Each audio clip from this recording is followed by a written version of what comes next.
بسم اللہ الرحمن الرحیم۔ السلام علیکم۔ امید کرتا ہوں سارے دوست خیر و عافیت سے ہوں گے۔ ناظرین، حضرت جنید بغدادی رحمۃ اللہ علیہ ایک بہت بڑے بزرگ گزرے ہیں۔ ایک دفعہ ان کے پاس ایک عورت آئی اور پوچھا کہ حضرت آپ سے ایک فتویٰ چاہیے کہ اگر کسی مرد کی ایک بیوی ہو تو کیا اس کی موجودگی میں دوسرا نکاح جائز ہے؟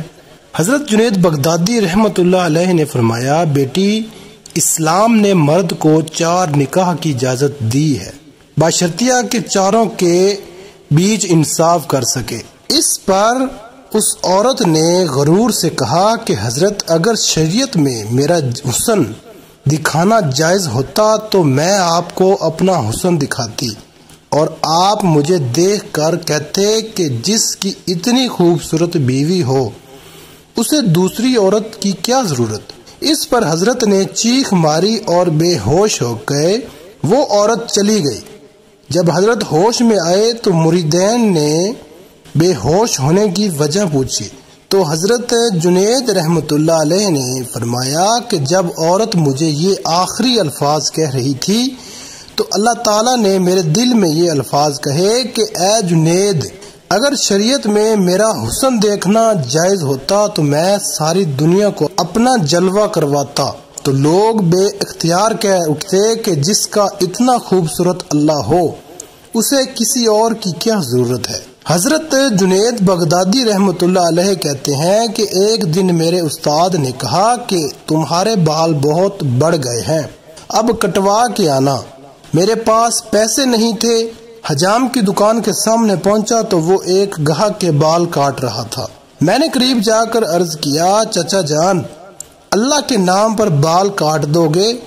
یہ سنتے ہی حجام نے گاہک کو سائیڈ پر کیا اور کہنے لگا، آؤ بیٹا بیٹھو، میں ابھی تمہارے بال کاٹتا ہوں۔ پیسوں کے لیے تو روز کاٹتا ہوں۔ وہ خوشی سے پھولا نہ سما رہا تھا۔ اب اس نے میرا سر چوم کر کرسی پر بٹھایا، روتا جاتا اور بال کاٹتا جاتا۔ اس بات سے وہ حجام اتنا متاثر ہوا کہ وہ ایک بہت بڑا صوفی بزرگ بن گیا۔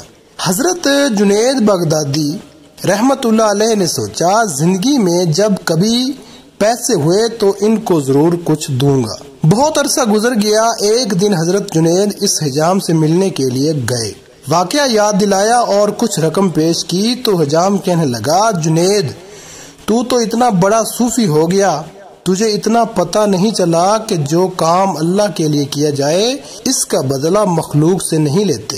ناظرین، اللہ پاک کی ذات کے ساتھ شرک کرنا سب سے بڑا گناہ ہے۔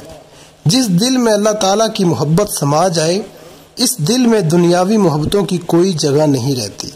ناظرین، جب انسان اللہ پاک سے اپنی حاجات طلب کرتا ہے تو اللہ تعالیٰ کی ذات بہت خوش ہوتی ہے۔ وہ تو چاہتا ہی یہی ہے کہ انسان مجھ سے طلب کرے اور میں عطا کروں۔ سبحان اللہ۔